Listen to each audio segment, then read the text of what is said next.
बिस्मिल्लाहिर्रहमानिर्रहीम। अस्सलाम वालेकुम नाज़रीन, आप यूट्यूब चैनल देख रहे हैं। मैं इमरान खान हूँ। सबसे पहले साबिक़ वज़ीर-ए-आज़म इमरान खान साहब का स्टेटमेंट है वो मैं आपके सामने रखता हूँ, क्योंकि रोला पाकिस्तान में ऐसे बना दिया गया कि जैसे ही इमरान खान साहब रोज़ाना फ़ोन करते हैं डोनाल्ड ट्रंप को और उन्हें कहते हैं कि जल्दी से हुकूमत में आ जाओ, और इमरान खान साहब ही डोनाल्ड ट्रंप को शायद हुकूमत में लेकर आए हैं और उसके ज़रिए से वो बाहर आने का चक्कर चला रहे हैं। ऐसा है नहीं। पाकिस्तान तहरीक इंसाफ ने अपनी लड़ाई खुद लड़ी है, बड़े शानदार तरीके से लड़ी है, जबकि पब्लिक ने उनका बहुत सपोर्ट किया है।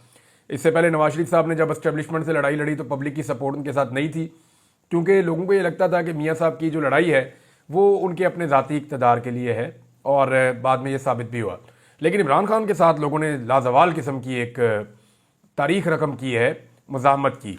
अभी इमरान खान साहब का जो स्टेटमेंट है वो बड़ा क्लियर है। उनकी बहन ने वो स्टेटमेंट बाहर निकल कर दिया जेल में जब मुलाकात की। उन्होंने कहा कि एस्टेब्लिशमेंट या किसी मुल्क के कहने पर डील नहीं करूँगा।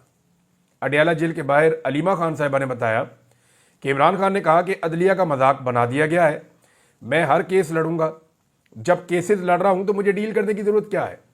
2.5 साल से मैं केसेस लड़ रहा हूं, मेरे केसेस जो है वो मंतकी अंजाम तक पहुंच गए हैं, तो अब मैं एस्टेब्लिशमेंट के कहने पर या किसी और मुल्क के कहने पर डील क्यों करूं, मैं डील नहीं करूंगा।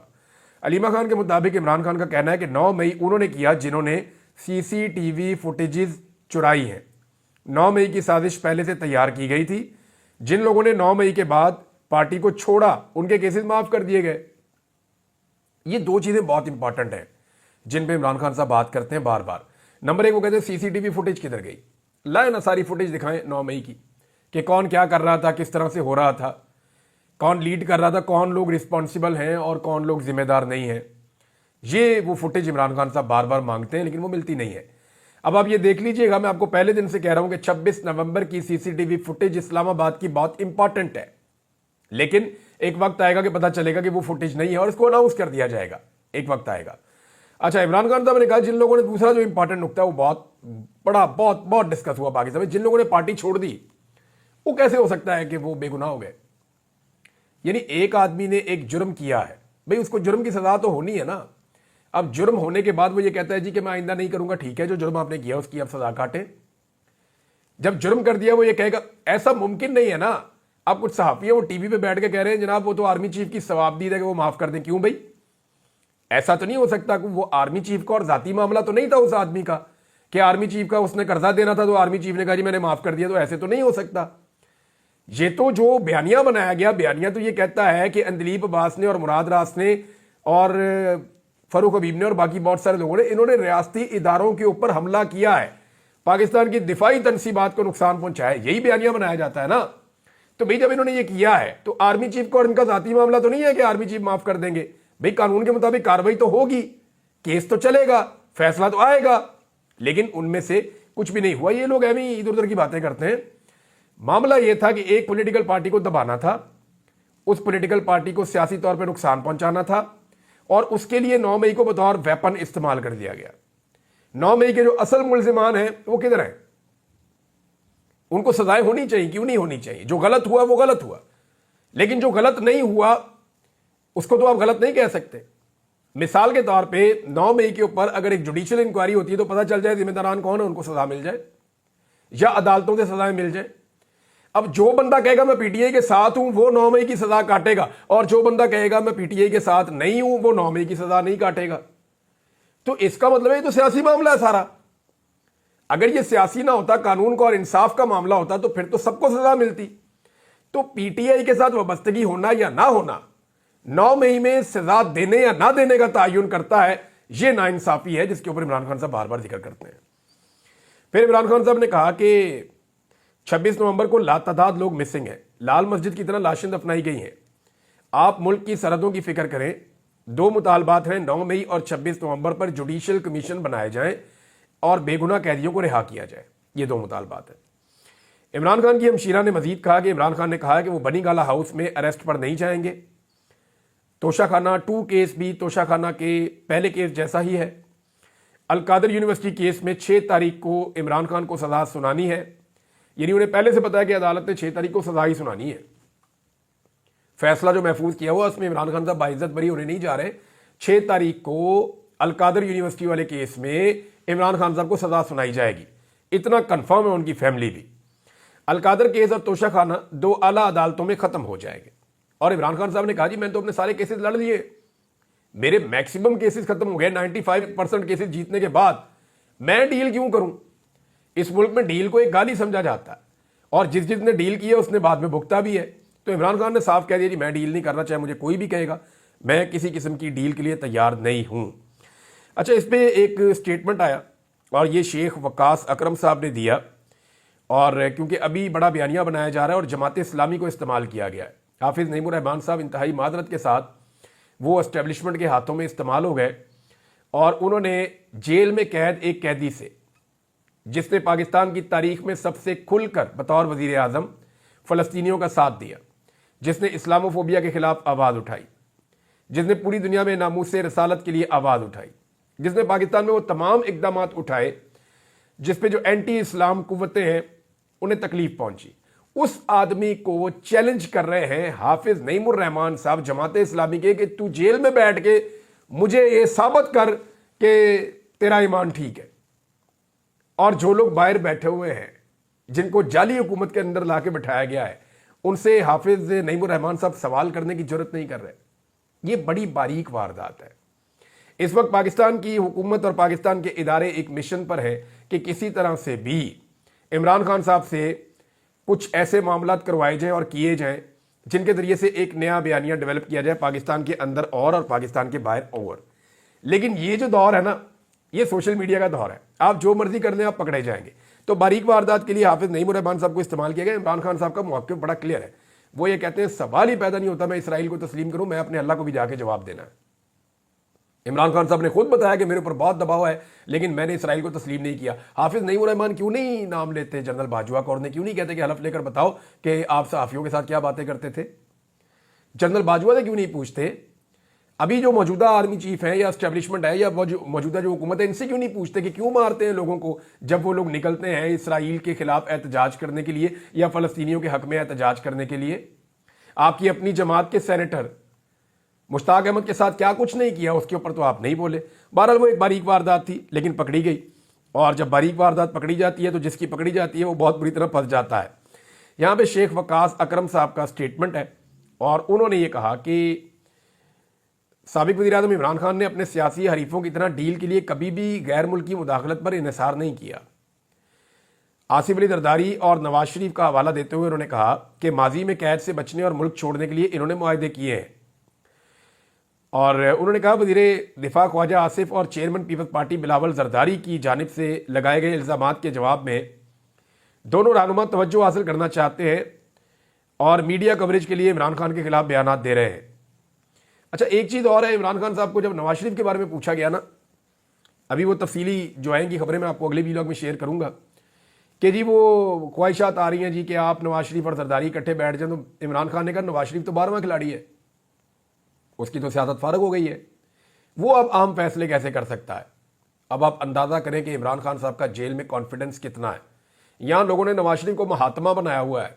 हालत नवाज शरीफ की ये है कि वो यास्मीन राशिद साहिबा से इलेक्शन हार गए, हालांकि उनको प्रोटोकॉल देकर पाकिस्तान में लाया गया, पाकिस्तान की सारी एस्टेब्लिशमेंट उनके साथ थी, सारे इदारों ने मिलकर उनको इलेक्शन जितवाने की कोशिश की, लेकिन नवाज शरीफ अपने दोनों इलेक्शन दोनों हल्के हार गए और फिर उनको जाली पर्ची पकड़ा दी गई फॉर्म 47 की। जनाब ये आप एक कैंसर की पेशेंट जेल में कैद खातून से अपने आप को जबरदस्ती जितवा दिया है, ये तमगा लगा के सारी जिंदगी अब फिरते रहना। तो 12वां खिलाड़ी भी इमरान खान साहब ने जो है वो बड़ा रियायत कर दी मियां नवाज शरीफ साहब के साथ। वो तो टीम में ही सिलेक्ट नहीं हुए बेचारे, सिलेक्शन के अंदर ही फारिग कर दिया लोगों ने कि जनाब ये तो प्लेयर नहीं है, कबड्डी का प्लेयर है, इसको किधर क्रिकेट के अंदर आप लेकर आ रहे हैं। लिहाजा मियां नवाज शरीफ साहब जो है वो तो काफ़ी हद तक फारिग है और इमरान खान साहब की जेल के अंदर से बैठ के स्टेटमेंट से आपको अंदाज़ा हो जाना चाहिए कि इमरान खान साहब मियां नवाज शरीफ साहब को अभी क्या समझते हैं। बहरहाल शेख वकास अकरम ने कहा कि ये इमरान खान साहब को कभी कहते हैं ये इसराइल का असासा है, यानी कभी ये कहते हैं कि ये यहूदी एजेंट है, कभी ये कहते हैं जी ये तालिबान का एजेंट है। यानी सारा जितना का जितना आलमी हालात है ना, उनको सारों को गड़बड़ कर दिया, अजीबो गरीबी सूरत हाल पैदा कर दी है। यानी सेम टाइम में इमरान खान जो है वो बड़ा कट्टर मजहबी आदमी होता है और तालिबान का एजेंट होता है, सेम टाइम के अंदर जो है इमरान खान जो है वो मजहबी शिद्दत पसंद होता है और सेम टाइम पे वो यहूदियों का एजेंट भी बन जाता है और सेम टाइम में इमरान खान अमेरिका से ताल्लुकात भी खराब कर रहा होता है और सेम टाइम में अमेरिका इमरान खान की मदद भी कर रहा होता है। यानी मेरी समझ से बाहर है कि इनकी अकल घास चढ़ने गई है। ये एक ब्रीफिंग में या एक मीटिंग में जाते हैं, एक गैदरिंग में जाते हैं, कोई और बात करते हैं, दूसरी में जाते हैं, कोई और बात करते हैं। असल में इमरान खान ने इनको ज़हनी मरीज बना दिया। ये ऑलमोस्ट पागल हो गए। इन्हें समझ नहीं आ रही कि एक आदमी इतनी मुजामत कैसे कर सकता है, इतना सख्त कैसे हो सकता है। हमारे सियासतदान तो बड़े नरम नरम लोग होते हैं, चार चपेड़ों में मान जाते हैं, थोड़ी सी कैद के अंदर इनकी पी बोल जाती है। लेकिन ये कहां से आ गया? आउट ऑफ द सिलेबस आ गया। पहले आपको बताया था कि Imran Khan out of the syllabus आ गया, और जो आउट ऑफ द सिलेबस इनके सामने शख्सियत आकर खड़ी हो गई है, उसका कोई जवाब अब इनके पास मौजूद नहीं है। नाज़रीन, इस वक्त जो सहाफ़ी हुकूमत के नहीं बल्कि एस्टेब्लिशमेंट के बहुत करीब है और एस्टेब्लिशमेंट से लाइन लेते हैं, अगर आप गौर करें तो गुज़िश्ता चंद दिनों से वो ये कह रहे हैं कि इमरान खान साहब के साथ मुज़ाकरात कामयाब हो सकते हैं इस सूरत में कि वो थोड़ा सा पीछे हट जाए। बल्कि इमरान खान साहब को ये कह रहे हैं अगर वो अवाम से मोहब्बत करते हैं तो थोड़ा पीछे हट जाए, अगर वो पाकिस्तान से मोहब्बत करते हैं तो थोड़ा पीछे हट जाए। इमरान खान साहब मुल्क की खातिर थोड़ा पीछे, उनको ये समझ आ गई है कि अपनी आज़ादी के लिए तो ये आदमी पीछे हटने वाला नहीं है।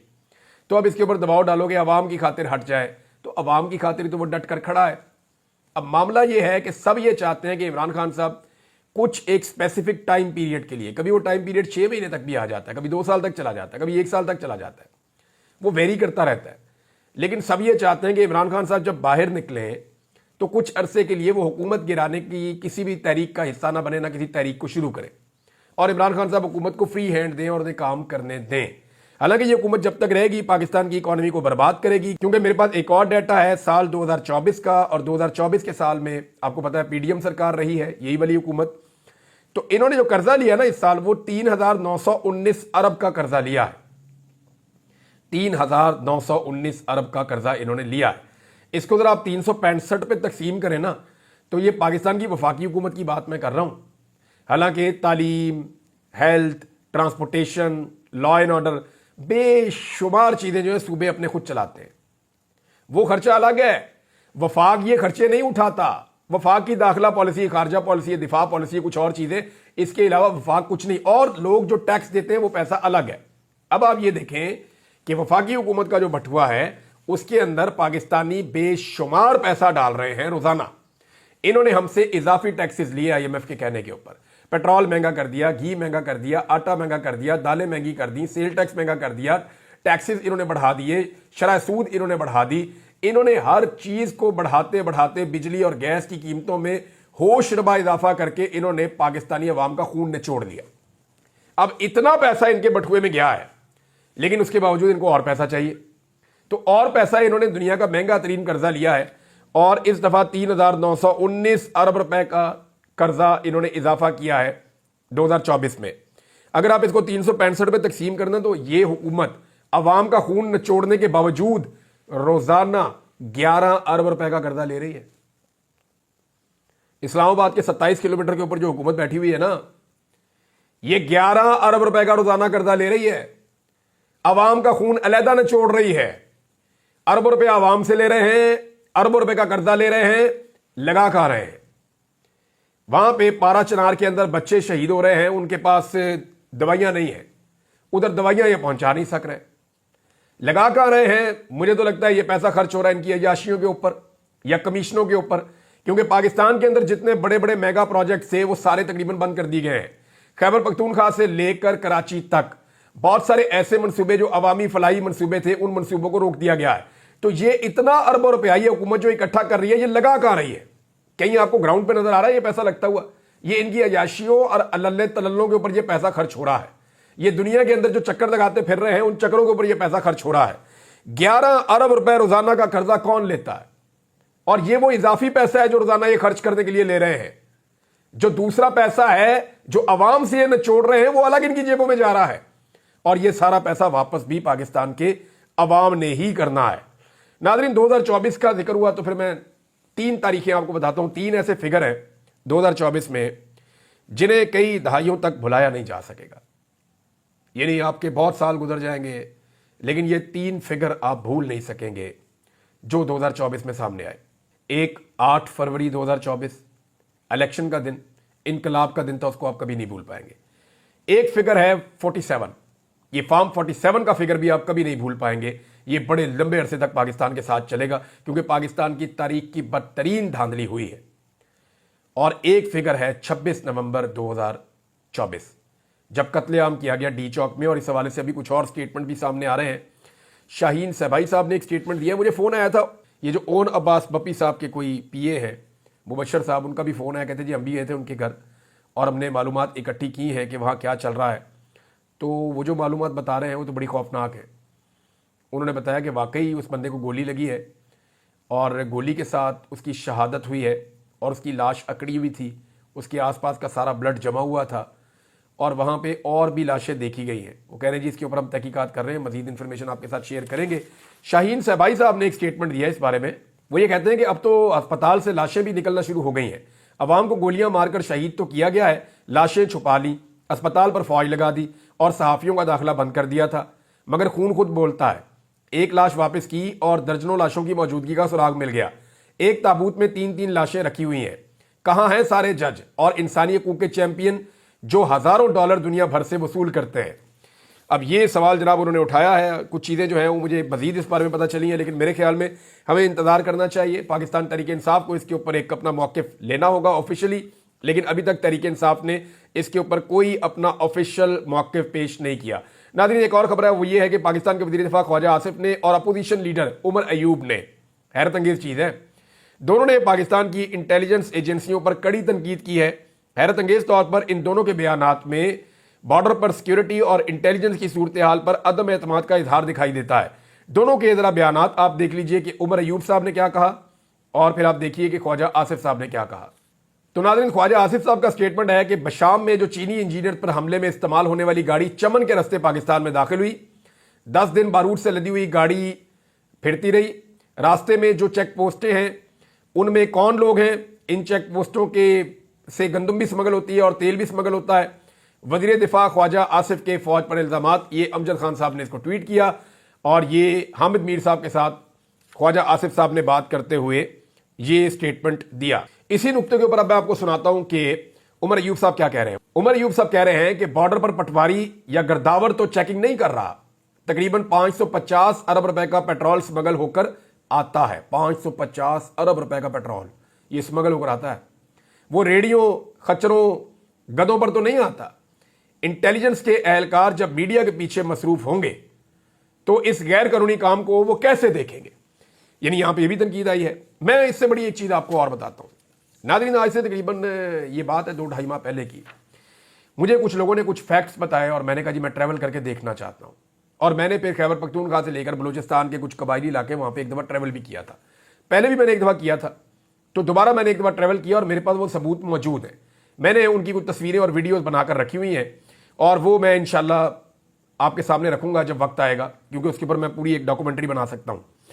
तो कि किस तरह जो बॉर्डर की लाइन है उसके बिल्कुल नज़दीक पोस्ट की काश्त की जा रही है, क्योंकि जब तालिबान की हुकूमत आई ना अफगानिस्तान में, तो वहां पे तालिबान ने पोस्ट की काश्त जो है वो बिल्कुल ज़ीरो कर दी। वहां पे उन्होंने वो मंशियात की काश्त ज़ीरो कर दी। तो फिर पाकिस्तान के जो बिल्कुल बेल्ट है बॉर्डर के साथ साथ, जहां पे सिक्योरिटी एजेंसियों का और सिक्योरिटी इदारों का पूरा कंट्रोल है, वहां पे अब पता नहीं कोई लोकल सेटलमेंट है ये क्या है, वहां जगह जगह पे ये खेत लगे हुए हैं और इनके अंदर काश्त हो रही है रोजाना अफगानिस्तान से, क्योंकि एक्सपर्ट लोग अफगानिस्तान में रहते हैं जो इसको कट लगाते हैं पोस्ट को, और इसके अंदर से इसका जो वो इतना सा वो होता है डोडा, उसको वो कट लगाते हैं, उसके अंदर से फिर वो रात भर निकलता है मवाद, सुबह उसको इकट्ठा करते हैं और जिस तरह वो सारी मंशियात बनती है वो एक अलग पूरा प्रोसीजर है। तो वो जो अफगानिस्तान में एक्सपर्ट्स हैं जो ये काम करते हैं, लेबर वहां पे है, तो वो लेबर रोजाना हजारों की तादाद में पाकिस्तान दाखिल होती है पूरे बलूचिस्तान और अफगानिस्तान के बॉर्डर से, और इवन आपके खैबर पख्तूनख्वा में भी वो वहां से यहां दाखिल होते हैं, यहां पर आकर सारा दिन काम करते हैं, 2 दिन रहते हैं, 3 दिन रहते हैं, फिर वो वापस जाते हैं, फिर वो वापस आते हैं। रोजाना की बुनियाद पर हजारों आदमियों की आमदरफ्त होती है मंशियात की काश्त के लिए और मंशियात की फसल को काटने के लिए, उसमें से मंशियात निकालने के लिए, और फिर उसकी ट्रांसपोर्टेशन भी होती है। अच्छा, जब मैंने ये सवाल किया 1-2 लोगों से कि ट्रांसपोर्टेशन कैसे होती है, उन्होंने कहा जी जो हमें लगाने की इजाजत दे रहे हैं वही ट्रांसपोर्टेशन भी करवा रहे हैं। उन्होंने कहा यहाँ पे रोजाना ये सिक्योरिटी फोर्सेज हमारे चारों तरफ है, हमें तो कोई मना नहीं करता ये काम करने से। तो ये सवाल जहाँ पे और बहुत सारे उठे, वहाँ पे ये भी एक सवाल है मेरे ख्याल में, इसके ऊपर तवज्जो देनी चाहिए। और अगर ये लोकल सतह के ऊपर कुछ लोग कर रहे हैं या जो लोकल वहाँ की सिक्योरिटी फोर्सेज हैं वो इस काले धंधे के अंदर इन्वॉल्व हैं और मंशियात की स्मगलिंग में पाकिस्तान को बदनाम कर रहे हैं, उनकी कास्ट में पाकिस्तान को बदनाम कर रहे हैं, तो इसके ऊपर नोटिस लेके इस मामले को रोकना चाहिए। और चीज़ें शेयर करता हूँ बाद में, अब तक के लिए इतने, अपना ख्याल रखिएगा, अपने चैनल का भी। अल्लाह हाफ़िज़।